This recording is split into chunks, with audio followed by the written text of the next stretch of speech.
धन्यवाद, धन्यवाद। परमपिता परमेश्वर, हम आपका हृदय से धन्यवाद करते हैं क्योंकि आप धन्यवाद के योग्य हैं। आपके आगे समर्पण करते हैं क्योंकि आपके आगे समर्पण करने का मतलब है नया जीवन और सामर्थ्य से भरा जीवन, उन्नति से भरा जीवन और बरकतों से भरा जीवन। प्रभु, हम आपका समर्पण इसलिए कर रहे हैं ताकि आपकी मर्जी हमारे जीवन में पूरी हो और हमारा जीवन आपकी महिमा में प्रकट हो, आपकी सामर्थ्य के द्वारा प्रकट हो और आप पवित्र आत्मा के फलों के द्वारा प्रकट हो, ताकि हमारे जीवन से आपका नाम महिमा पाए और सारी महिमा। इस प्रार्थना को आपके इकलौते पुत्र प्रभु यीशु मसीह के नाम से मांगते हैं, आमीन। Praise the Lord. परमेश्वर का धन्यवाद करते हैं वर्ड ऑफ गॉड पार्ट 13 के लिए, the death of Jesus as sin bearer.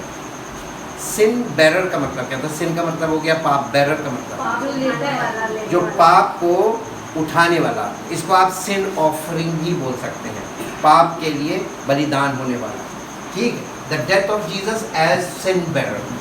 इसके लिए इसको शुरू करने से पहले मैं चाहता हूँ एक पद निकालें जो आपको मिलेगा रोमियो की पत्री, उसका 8 अध्याय, उसका 3 पद, हिंदी में फिर इंग्लिश में। रोमियो 8 अध्याय का 3 पद। जी। क्योंकि जो काम व्यवस्था शरीर के कारण दुर्बल होकर ना कर सकी, उसको परमेश्वर ने किया। कैसे किया?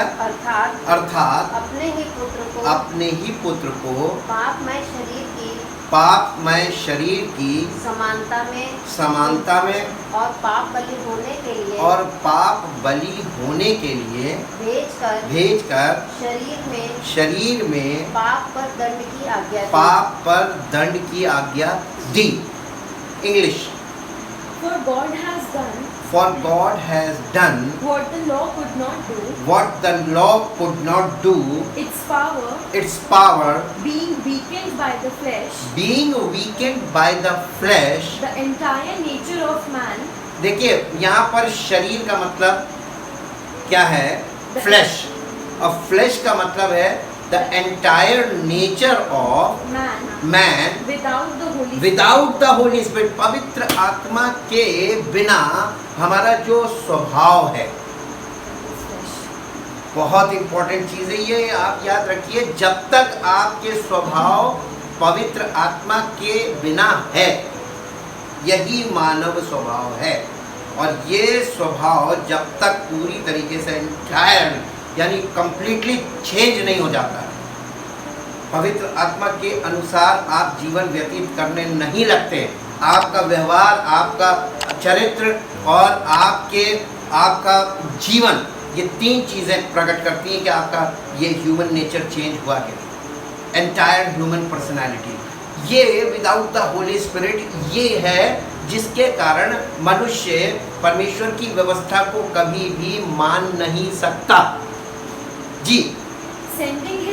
Sending his own son in the guise of sinful flesh। यीशु मसीह मानव शरीर में आया, लेकिन वो पवित्र आत्मा के द्वारा उत्पन्न हुआ, लेकिन वो पापमय शरीर की समानता में आया, पापी शरीर में नहीं आया। यहाँ पे ये डिफरेंस जरूर याद रखिएगा, बारीकी है ये। यीशु मसीह मानव रूप में प्रकट हुआ, शारीरिक देह में प्रकट हुआ, मानव शरीर जैसे हमारा और आपका है, लेकिन उसकी जो बॉडी थी वो पाप रहित इसलिए थी क्योंकि मनुष्य के द्वारा वो उत्पन्न नहीं हुआ था। वो उत्पन्न हुआ था कुंवारी स्त्री से, तो पुरुष वाला पार्ट नहीं था, उसकी जगह पवित्र आत्मा का पार्ट था। जी। अब हाँ, as an offering for sin, God condemns sin in the flesh, subdued, overcame, deprived it of its power over all who accept that sacrifice। यानी जो कोई यीशु मसीह के इस बलिदान को एक्सेप्ट करेगा वो पाप मुक्त हो जाएगा। इसलिए ये बहुत इंपॉर्टेंट है। ये Jesus is the death of Jesus as sin bearer. अब आप इसमें आगे बढ़ते हैं। In the Old Testament Jesus as the sin offering and sin bearer, पाप का बलिदान और पाप को उठा लेने वाला। देखिए यीशु मसीह पाप मुक्त था, पाप रहित था, तो उसके ऊपर पाप लादा गया। बैर उसने पाप को लिया नहीं, पाप किया नहीं, लेकिन पाप को लिया है। और इसके साथ साथ वो पाप का बलिदान उसने दिया। तो ये दो चीज़ें एंड इसीलिए लगा, ये एक दूसरे को, ये एक्सचेंज नहीं है, ये एंड लगा हुआ, यानी दोनों काम उसने किए। यशायाह नबी की पुस्तक उसका 53 अध्याय उसका 4 पद से 7 पद तक पहले पढ़ेंगे। निश्चय उसने हमारे रोगों को सह लिया, उसने हमारे रोगों को सह लिया और हमारे ही दुखों को उठा लिया, और हमारे ही दुखों को उठा लिया। तो भी हमने उसे परमेश्वर का मारा कूटा और दुर्दशा में पड़ा हुआ समझा। परंतु वो हमारे ही अपराधों के कारण घायल किया गया। वो हमारे अधर्म के कामों के कारण कुचला गया। हमारी ही शांति के लिए उस पर ताड़ना पड़ी कि उसके कोड़े खाने से हम लोग चंगे हो जाएं। हम तो सबके सब भेड़ों के समान भटक गए थे। हम में से हर एक ने अपना अपना मार्ग बना लिया।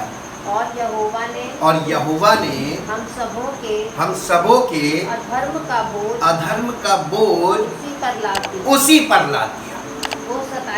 वो सताया गया तो भी वो सहता रहा और अपना मुंह ना खोला। जिस प्रकार भेड़ बद होने के समय और भेड़ी ऊन कतरने के समय चुपचाप शांत रहती है, वैसे ही उसने भी अपना मुंह ना खोला। इसके बाद इसका 10 और 11 और 12 पद पढ़ दीजिए। तो भी यहोवा को यही भाया कि उसे कुचले। उसी ने, किसने? यहोवा परमेश्वर ने ही उसको रोगी कर दिया। जब वो अपना प्राण दोष बलि करे तब वो अपना वंश देखने पाएगा। वो बहुत दिन जीवित रहेगा। उसके हाथ से यहोवा की इच्छा पूरी हो जाएगी। जी, वो अपने प्राणों का दुख उठाकर उसे देखेगा और तृप्त होगा। अपने ज्ञान के द्वारा मेरा धर्मी दास बहुतेरों को धर्मी ठहराएगा और उनके अधर्म के कामों का बोझ आप उठा लेगा। ये काम केवल एक ही व्यक्ति कर सकता है। His name is Jesus Christ. जी, इस कारण मैं उसे महान लोगों के संग भाग दूंगा और वो सामर्थियों के संग लूट बांट लेगा। क्योंकि उसने अपना प्राण मृत्यु के लिए उंडेल दिया। वो अपराधियों के संग गिना गया। तो भी उसने बहुतों के पाप का बोझ उठा लिया और अपराधियों के लिए विनती करता रहा। English Surely he has borne our griefs, sicknesses, weaknesses, and distresses, and distresses, and carried our sorrows and carried our sorrows and pains of punishment. and pains of punishment. Yet Yet we ignorantly considered him considered him stricken, smitten, and afflicted by God, as if with leprosy. But he was wounded for our transgressions. He was bruised for our guilt and iniquities. The chastisement needful to obtain peace and well-being for us for us was upon him, and with the stripes that wounded him we are healed and made whole. All we like sheep have gone astray. We have turned everyone to his own way,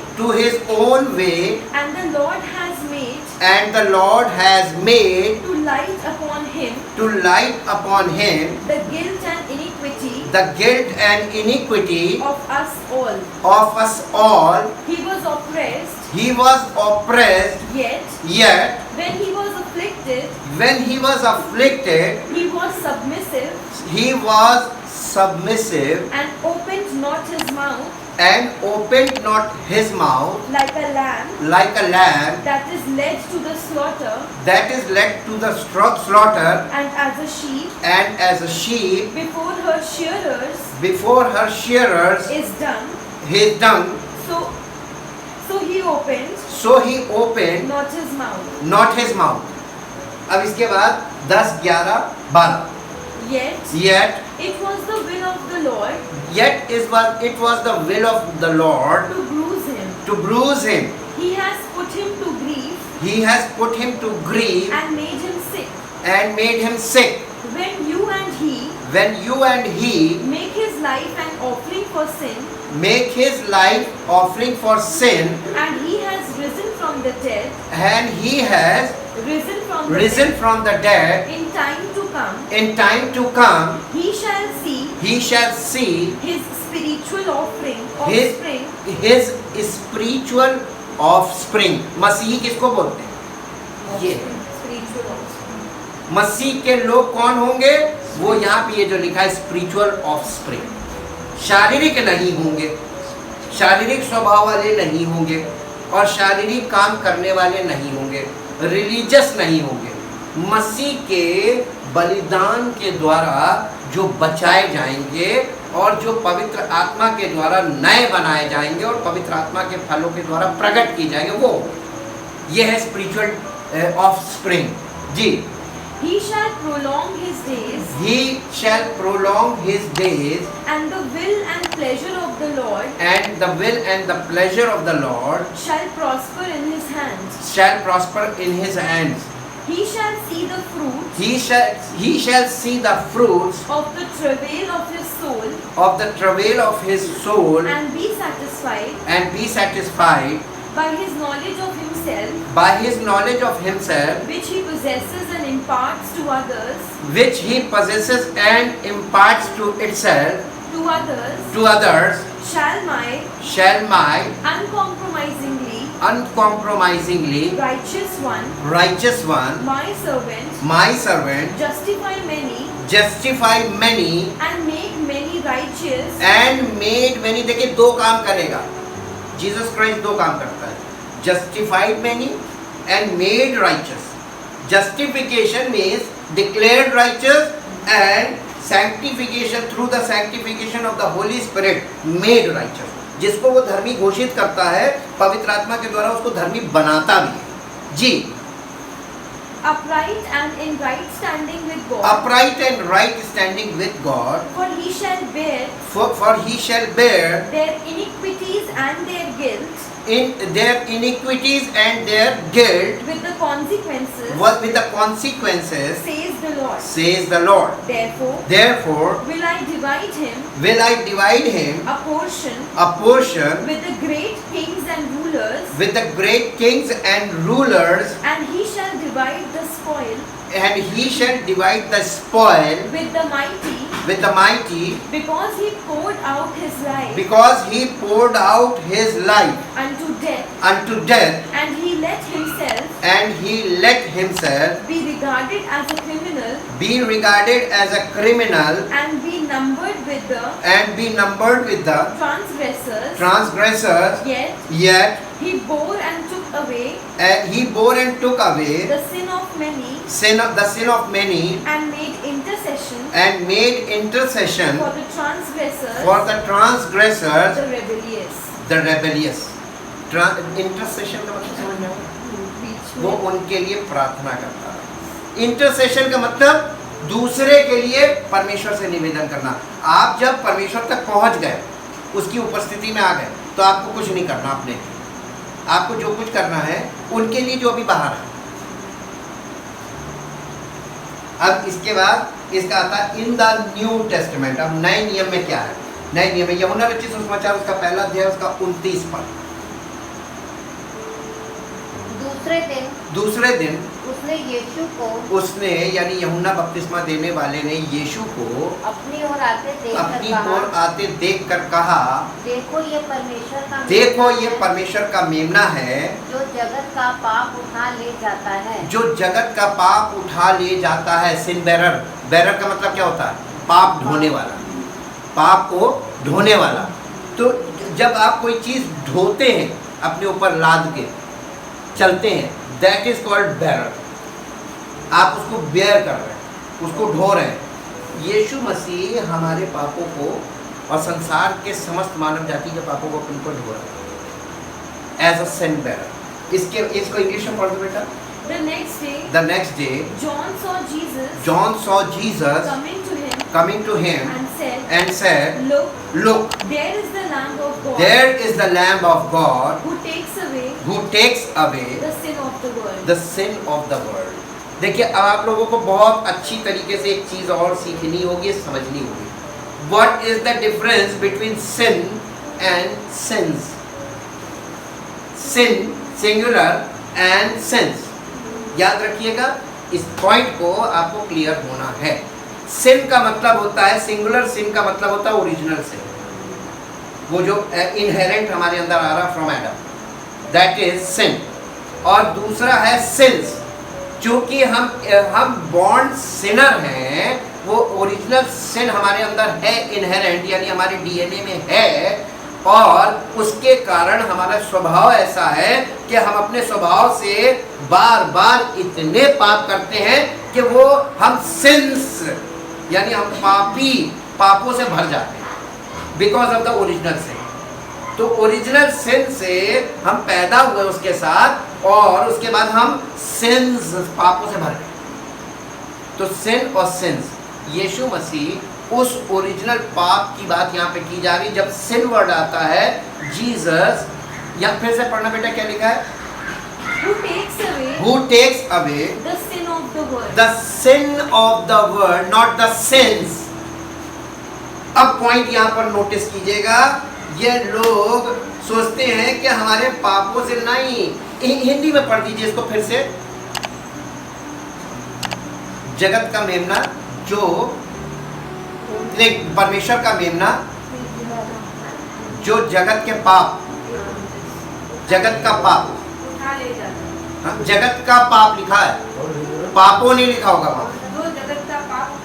जो जगत का पापों नहीं है, पाप सिन, original सिन की बात कर रहा है, जो जगत में से ओरिजिनल सिन को हटा दिया उसने। दूसरे दिन उसने यीशु को अपनी ओर आते देखकर कहा, देखो ये परमेश्वर का मेमना है जो जगत के पाप नहीं कह रहा, जो जगत का पाप, सिन ऑफ एडम, ओरिजिनल सिन की बात की जा रही है यहाँ पे, उसको ढो रहा था। यीशु मसीह उसको ढो रहा था, ओरिजिनल सिन को।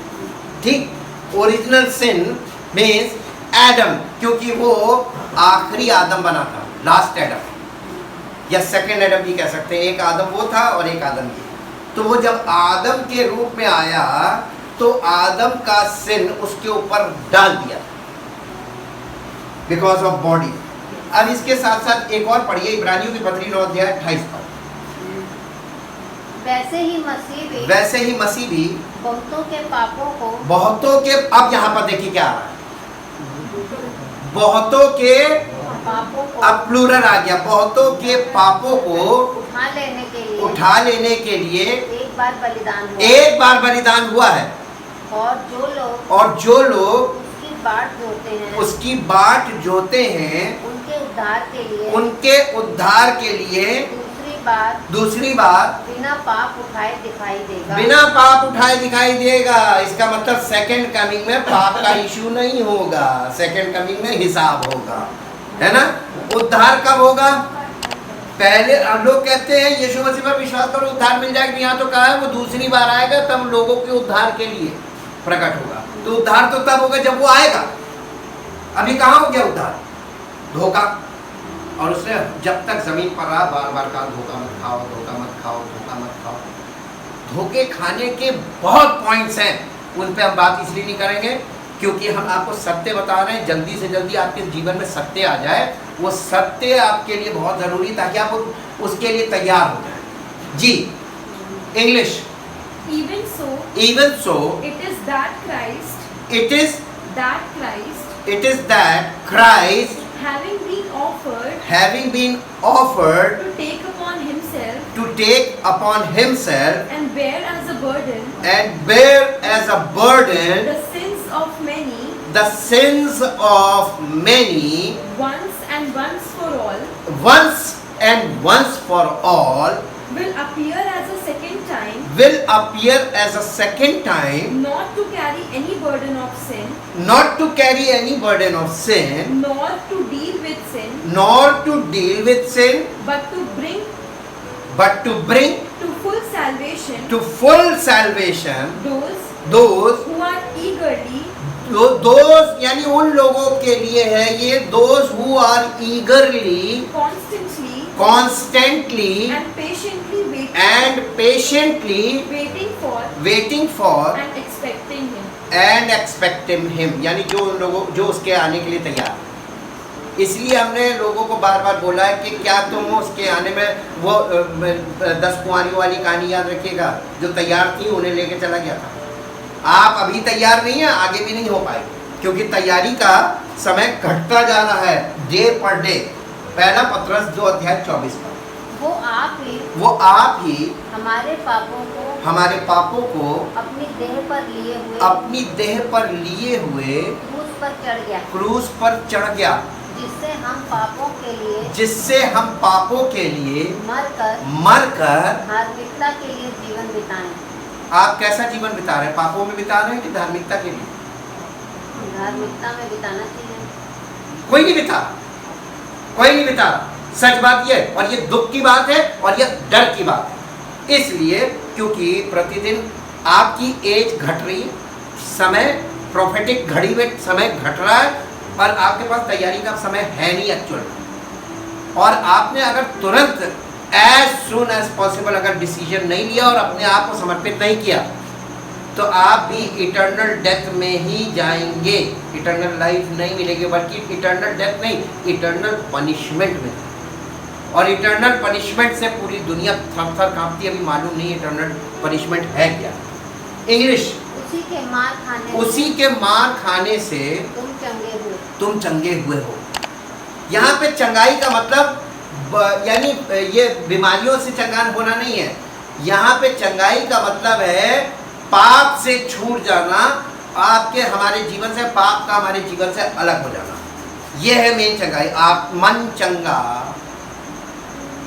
तो सब चंगा, मन ही तो चंगा नहीं है। English. He personally bore our sins. He personally bore our sins in his own body. In his own body. On the tree. On the tree. As on an altar.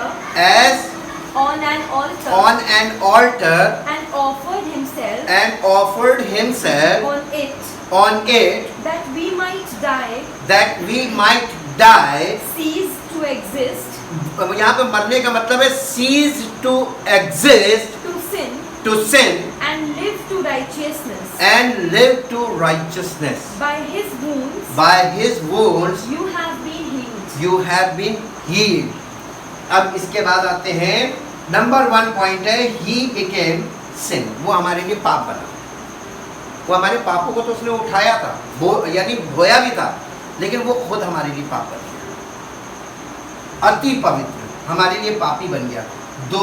दूसरा कुरिन्थियों 5 अध्याय 21 पर, जो पाप से अज्ञात जो पाप से अज्ञात था उसी को उसने हमारे लिए पाप ठहराया। हमारे लिए पाप ठहराया किसने? पिता ने पुत्र को हमारे लिए पाप ठहराया कि हम उसमें होकर, कि हम उस पर विश्वास करके, कि उसमें होकर, और हम लोग केवल विश्वास, हम विश्वास करते हैं।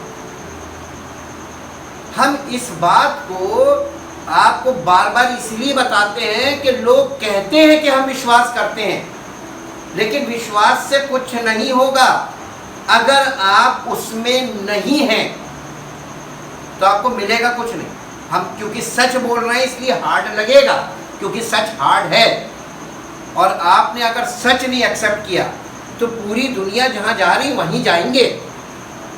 और अगर हुक्म मान लेंगे आपको और आप अपने आप को समर्पित कर देंगे और परमेश्वर के हाथों में दे देंगे, जो कुछ तू चाहे रब मुझसे कर, वो आपको नया बना देगा, वो आपको धर्मी बना देगा। हम धर्मी बन नहीं सकते और धर्म के कामों से तो बिल्कुल ही नहीं बन सकते। स्वभाव हमारा वो है, हमारा स्वभाव बदल जाए, भले हम शरीर में कुछ भी ना करें, लेकिन हमारा स्वभाव बदल जाए तो हम धर्मी। उसमें होकर परमेश्वर की धार्मिकता बन जाए। देखिए, परमेश्वर की धार्मिकता हमको बनना है मसीह में होकर। English, for our sake he made Christ virtually to be sin who knew no sin, so that in and through him, देखिए अब आया इंग्लिश में सही, in and through him we might become endued with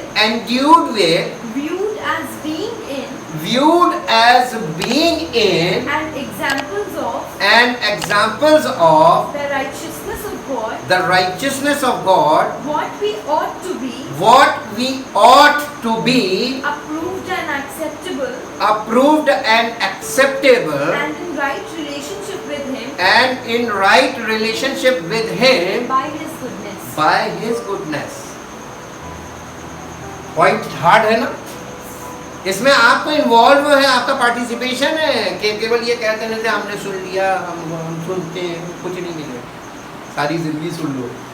ये दूसरा point है, he suffered for sin, पहला पत्रस 3:18, इसलिए कि मसीह ने भी अर्थात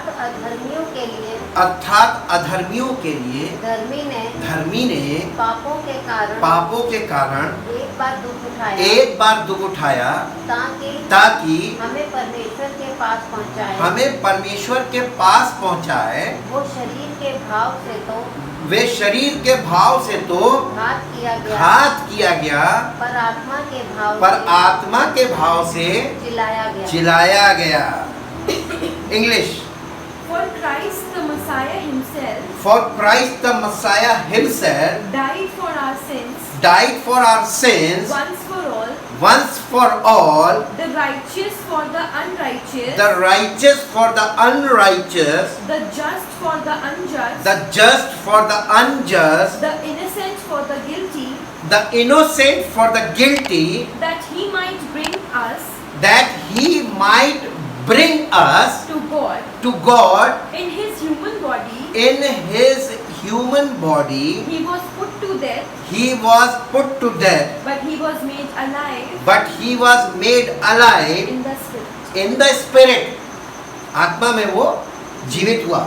जी, उसके बाद 3 नंबर है, he purged our sins। यहाँ पे फिर देखिए, अभी sin था, sins आ गया। Hebrew चैप्टर 1 इब्रानियों की पत्री पहला अध्याय 3 पद। वो उसकी महिमा का प्रकाश वो उसकी महिमा का प्रकाश और उसके तत्व की छाप है। और उसके तत्व की छाप। ये किसकी? परमेश्वर पिता की बात की जा रही है। यीशु मसीह कौन है? उसकी महिमा का प्रकाश और उसके तत्व की छाप है। और सब वस्तुओं को अपनी सामर्थ्य के वचन से संभालता अपनी है। सामर्थ्य के वचन से संभालता है। वो पापों को धोकर ऊंचे स्थान पर महामहिमन के दाहिने जा बैठा। English. He is the sole expression He is the sole expression of the glory of God, of the glory of God, the light being, the light being, the outraying, the outraying or radiance of the divine, of the divine, and He is the perfect imprint perfect imprint and very image of of God's nature, God's nature, upholding and maintaining and guiding and propelling the universe by His mighty word of power. by His mighty word of power, When He had by offering himself accomplished our cleansing of sins and riddance of guilt, riddance of guilt, He sat down at the right hand of the divine majesty on high. मालूम आज पूरी सृष्टि को कौन चला रहा है? यहाँ पे आपने ध्यान नहीं दिया। वो अपने मुंह के वचन से इस सृष्टि को चला रहा। प्रोपेलिंग का मतलब किसी चीज को चलाना। आज सृष्टि को कौन चला रहा है? यीशु मसीह। फादर नहीं चला रहा। अब पिता ने सारी चीजें उसके हाथ में दे दी। जैसे ही यीशु मसीह वहां पर गया ऑफिस में, उसने सारा अधिकार, इसीलिए उसने अपने चेलों से कहा था आसमान और जमीन का सारा अधिकार मुझे दे दिया, इसलिए तुम जाओ। उनको अधिकार के साथ भेजा था, क्योंकि उसने उस अधिकार को प्राप्त कर लिया था। पिता ने इस दुनिया को चलाने का सारा अधिकार उसके हाथ में दे दिया। आज पूरी दुनिया को कौन चला रहा? वो अपने मुंह के वचन से चला रहा है। और आज दुनिया में इतनी मुश्किलें क्यों आ रही हैं? उसने मनुष्य के पाप के लिए, समस्त मानव जाति के, जगत के पापों को अपने ऊपर उठाया, लेकिन जगत उसको बर्बाद कर रहा है, उसके नाम को खराब कर रहा है और उसके खिलाफ खड़ा हुआ है, इसलिए झेल रहा है। जी, इसके बाद आते हैं चौथा point, they are nailed to the cross. कोलोसियों 2:14। और विधियों का ये लेख जो हमारे नाम पर और हमारे विरोध में था मिटा डाला और उसे क्रूस पर कीलों से जड़कर सामने से हटा दिया। English. having cancelled and blotted out and wiped away the handwriting of the notes bond with its legal decrees and demands which was in force and stood against us hostile to us. This note with its regulations, decrees and demands he set aside and cleared completely out of our way by nailing it to his cross. उसने अपनी क्रूस पर उसे कीलों से जड़ दिया। ये मालूम क्या है? ये व्यवस्था की बात कर रहा है। ठीक, बॉन्ड। जी, अब इसके बाद पांचवा है दे आर फॉरगिवन, यानी हमारे जो पाप हैं वो अब उसकी क्षमा हो गई। इफिसियों की पत्री 1:7 पर हमको उसमें उसके लहू के द्वारा हमको उसमें, किसमें? मसीह में उसके लहू के द्वारा छुटकारा छुटकारा अर्थात पापों की क्षमा अर्थात पापों की क्षमा उसके उस अनुग्रह के धन के धन के अनुसार मिला है। हमको पापों की क्षमा कब मिली, कैसे मिली?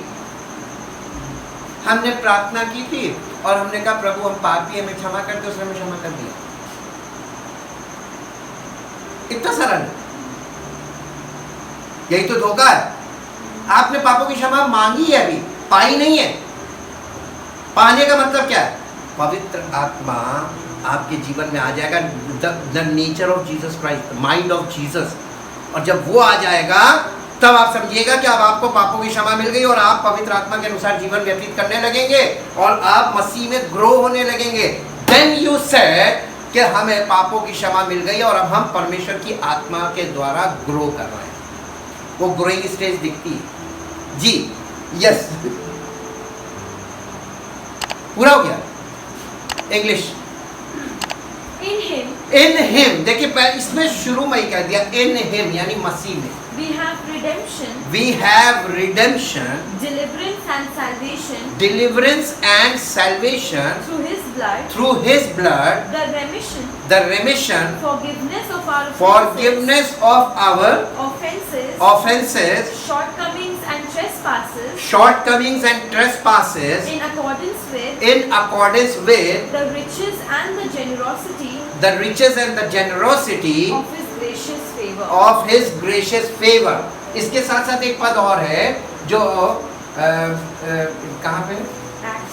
एक्ट्स 13:39। और जिन बातों में तुम मूसा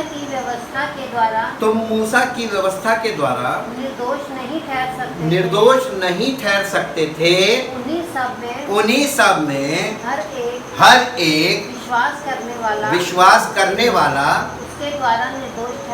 उसके द्वारा निर्दोष ठहरता है। यीशु मसीह के द्वारा निर्दोष ठहरता है। इसके बाद छठा पॉइंट है दे आर पार्डन। यशाया नबी के पुस्तक 55:7 पर, थोड़ा फास्ट चलेंगे। यशाया 55:7। दुष्ट अपनी चाल चलन और अनर्थकारी अपने सोच विचार छोड़कर यहोवा ही की ओर फिरे, वो उस पर दया करेगा। वो हमारे परमेश्वर की ओर फिरे और वो पूरी रीति से उसको क्षमा करेगा। English Let the wicked forsake his way and the unrighteous man his thoughts and let him return to the Lord, and he will have love, pity and mercy for him, and to our God, for he will multiply to him his abundant pardon, यानी माफी पर माफी आपको मिलती जाएगी अगर आप मसीह में आ गए जी। इसका मतलब ये नहीं कि हमसे गलती रही होगी, गलती होगी लेकिन माफी मिलेगी अगर हम अपने रियलाइजेशन काम करेगा ना। और जैसे हमसे गलती होगी हमें रियलाइज होगा ये नहीं होना चाहिए, नेक्स्ट टाइम हम कोशिश करेंगे हमसे ना हो। ये रियलाइजेशन है, रियलाइजेशन बहुत जोरों में काम करने लगता है। इसके बाद है 7th point they are covered. हाँ, मीका इसका पढ़ लीजिए, मीका 7:18। तेरे समान ऐसा परमेश्वर कहाँ है जो अधर्म को क्षमा करे। जो आज पूरी दुनिया में सारी पुस्तकों को आप पढ़ के देखिए और सारी जीवनियां पढ़ डालिए, जितने भी महापुरुषों का आदर करना है, लेकिन जो इसका स्थान है वो कोई नहीं। ऐसा परमेश्वर कहाँ देखा गया जो पापों को, क्या लिखा है फिर से पढ़ते, ऐसा परमेश्वर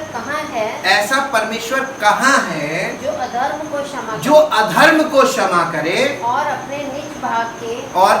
निज भाग के बचे हुओं के अपराध को ढांप दे। अपराध को ढांप दे। वो अपने क्रोध को सदा बनाए नहीं रहता, क्योंकि वो करुणा से प्रीति रखता है। अच्छा, एक बात बताइए, कौन ऐसा व्यक्ति है जो क्रोध पर काबू नहीं पा सकता? हम उसको आंसर देते हैं, परमेश्वर से बड़ा कोई क्रोधी हो सकता है? वो कैसे क्रोध पर काबू करता है? परमेश्वर जब क्रोध करता है ना, जिस समय उसको क्रोध आता है, तो वो ये याद करता है कि यार मेरे आगे तो ये कुछ भी नहीं है, मैं इतना महान कहाँ, ये एकदम हम लोग चीटी से भी बदतर है परमेश्वर की नज़र में। तो वो उसको दया आ जाती है, क्या रे? उसका क्रोध ओवरकम करता है।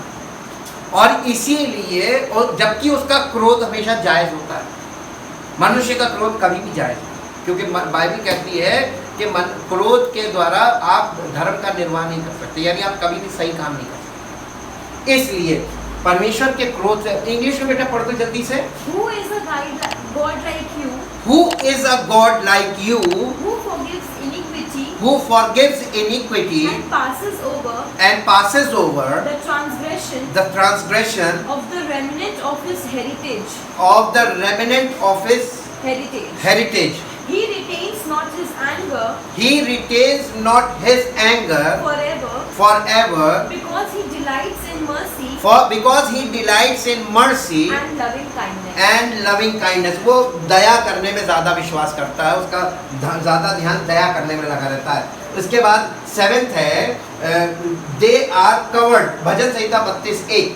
क्या ही धन्य है वो जिसका अपराध क्षमा किया गया। धन्य आप कब होते हैं? धन्य का मतलब ब्लेसेड।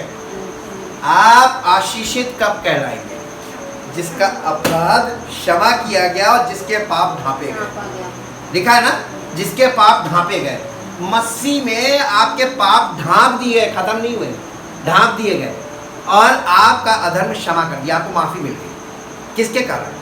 किसने हमारे पाप को अपने पर उठाया? तो बिना उसके हमें माफी कैसे मिल सकती है? और उसमें होकर ही तो हमें माफी मिलनी है। तो उसके साथ हम प्रकट हो। 85 अध्याय का 12 पद, भजन संहिता 85 का है। फिर यहोवा उत्तम पदार्थ देगा और हमारी भूमि अपनी उपज देगी। हम फ्रूटफुल हो जाती है, हमारी लाइफ फ्रूटफुल हो जाती है। इंग्लिश, दोनों इंग्लिश में पढ़ो। Blessed, happy, fortunate, to be envied is he who has forgiveness of his transgression, continually exercised upon him, whose sin is covered, जिसके पाप ढांप दिए गए। इसके बाद 85 भजन संहिता। Yes, the Lord will give what is good, and our land will yield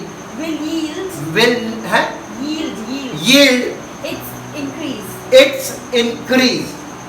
इसके बाद हम 8वें पे आएंगे, they are blotted out।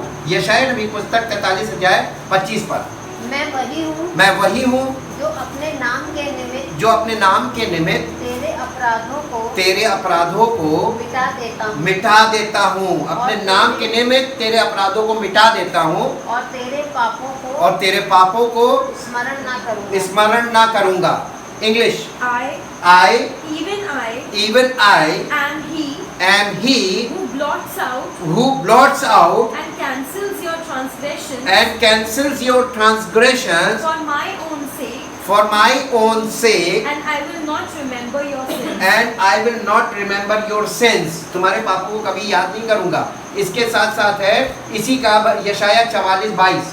मैंने तेरे अपराधों को काली घटा के समान और पापों को बादल के समान मिटा दिया है। मेरी ओर फिर लौटा क्योंकि मैंने तुझे छुड़ा लिया। ये कॉल दी जा रही है। English, I have blotted out I have blotted out like a thick cloud like a thick cloud your transgressions, your transgressions, and like a cloud and like a cloud your sins. your sins. Return to me, Return to me, for I have redeemed you. for I have redeemed you. इसके बाद नवा है they are remitted. मत्ती रचित सुसमाचार 26 अध्याय 28 पर। क्योंकि यह वाचा का मेरा वो लहू है, क्योंकि ये वाचा का मेरा वो लहू है जो बहुतों के लिए पापों की क्षमा के निमित्त बहाया जाता है। English. For this is my blood For this is my blood of the new covenant, which ratifies ratifies the agreement and is being poured out for many for many for the forgiveness of sins. for the forgiveness of sins। यहाँ पे फिर देखिए sins आया है। इसके बाद प्रेरितों काम 10 अध्याय 43 पर। 10 का 43 तो नहीं है, हाँ? जिसकी उसकी सब भविष्यवक्ता गवाही देते हैं कि जो कोई उस पर विश्वास करेगा उसको उसके नाम के द्वारा पापों की क्षमा मिलेगी। English. To him all the prophets testify bear witness that everyone who believes in him, who adheres to trusts him and relies on him, giving himself up to him, receives forgiveness of sins through his name। जो अपने आप को उसको समर्पित हो जाते हैं। कहने का मतलब यहाँ पे ये उन्हें पापों की क्षमा मिलती है। केवल ये विश्वास करने से नहीं होना है। इसके बाद दे आर टेकन अवे। कुलस्सियों 2:14 पढ़ चुके हैं। यशाया 6:7 पढ़ दीजिए। और विधियों का वो लेख जो हमारे नाम पर और हमारे विरोध में था मिटा डाला और उसे क्रूस पर कीलों से जड़कर सामने से हटा दिया। ये पहले भी पढ़ा था हम लोगों ने। अब इसके बाद इसको पढ़ दिए यशाया 6 उसका 7 पर। उसने उससे मेरे मुंह को छू कर कहा देख इसने तेरे होठों को छू लिया है इसलिए तेरा अधर्म दूर हो गया है और तेरे पाप क्षमा हो गए। English. And with it he touched my mouth and said, Behold, this has touched your lips, your iniquity and guilt are taken away, and your sin is completely atoned for. And your sins are completely atoned for. Sin is completely atoned for and forgiven। यानी हमारे पवित्र आत्मा जब आता है तो मुंह से पवित्र आत्मा की वाणी निकलने लगती है और हमें पापों की क्षमा का ये साइन है, यही है चिन्ह। और वो पवित्र आत्मा के द्वारा हमें पता चल जाता है हमें पापों की क्षमा मिली। They are put away. इब्रानियों की पत्री 9 अध्याय 26 पर। नहीं तो जगत की उत्पत्ति से लेकर उसको बार बार दुख उठाना पड़ता और अब युग के अंत में वो एक ही बार प्रकट हुआ ताकि अपने ही बलिदान के द्वारा पाप को दूर कर दे। English. For then would he often have had to suffer over and over again since the foundation of the world. But as it now is, he has once for all at the consummation and close of the ages and the close of the ages appeared to put away appeared to put away and abolish sin and abolish sin by his sacrifice by his sacrifice of himself. of himself. देखिए यहाँ पे कहा क्या जा रहा है, अगर यीशु मसीह उत्पत्ति में प्रकट हो जाता तो वहां पर कितने लोगों को माफी मिलती? बहुत ही कम। उसने एक पूरा युग निकला, बीसी काल निकला। बीसी काल का मतलब युग के अंत में, end of the BC age, और उसके बाद एडी के शुरू में। तो उसने काल को दो भागों में बांटा, और उसने काल को दो भागों में बांटा, बीसी और एडी को, उसके बीच में पैदा हुआ, और उसने यहाँ पे पैदा होके इनको भी और इधर इस युग के लोगों के दोनों के लिए बलिदान हुआ कि समस्त मानव जाति को पापों से छुड़ा दे। अगर वहां पैदा होता उसे बार बार बलिदान होना पड़ता। एक बार पैदा हुआ, एक बार प्रकट हुआ, पापों का बलिदान उठा के पापों का यानी पापों से छुटकारे का काम पूरा करके पिता के दाहिने बैठ गया। अब दोनों युग के लोगों के लिए चैलेंज है टू रिसीव फॉरगिवनेस। इसके बाद हम आ गए इसमें 11 number, they are put away, नहीं ये हो गया। 12 नंबर, दे आर रिमूव्ड, हमारे पाप हमसे ऐसे दूर कर दिए। भजन संहिता 103 अध्याय उसका 12 पद। उदयाचल अस्ताचल से जितनी दूर है, अस्ताचल से जितनी दूर है। उदयाचल का मतलब क्या होता है? ईस्ट, पूरब, जहाँ पे सूर्य उदय होता है। उदयाचल से अस्ताचल का मतलब जहाँ सूर्य अस्त होता, वेस्ट। जैसे east is far from west. जी, उसने हमारे अपराधों को हमसे उतनी ही दूर कर दिया है। कितनी दूर? जितना ईस्ट और वेस्ट। लेकिन ये चीज प्रकट होनी चाहिए, ये चीज प्रकट होनी चाहिए हमारी लाइफ में। अगर नहीं है, प्रूव्ड नहीं है, तो गलत, एक्सेप्टेबल नहीं। English, as far as the east is from the west, the east is from the west, so far has he removed our transgressions from us. हमसे हमारे पापों को इतना दूर कर दिया कि जब पूरा पश्चिम कभी नहीं मिल सकते, तो हमारा पाप से कभी भी दोबारा मिलन नहीं होना चाहिए। अगर है कभी दूर नहीं हुए हैं, प्रूव्ड होना चाहिए। इसके बाद तीसरा 13 है, दे आर कास्ट बिहाइंड, यशाया 38:17। देख शांति ही के लिए, देख शांति ही के लिए मुझे बड़ी कड़वाहट मिली, तुझे बड़ी कड़वाहट मिली, परंतु तूने स्नेह करके मुझे विनाश के गड्ढे से निकाला है, क्योंकि मेरे सब पापों को तूने अपनी पीठ के पीछे फेंक दिया। English, behold, it was for my peace that I had intense bitterness, but you have loved back my life from the pit of corruption and nothingness, for you have cast all my sins behind your back। परमेश्वर हमें पापों को ये लेता है, यूं फेंक देता है, तो हमारे पास वो कभी आने नहीं है। बीच में परमेश्वर आ गया। अब हम मसीह में हैं, तो मसीह ने पीछे फेंक दिया, तो हम पाप से कैसे मिल गए जाके? हमने मसीह के साइड से निकल, मिस द मार्क।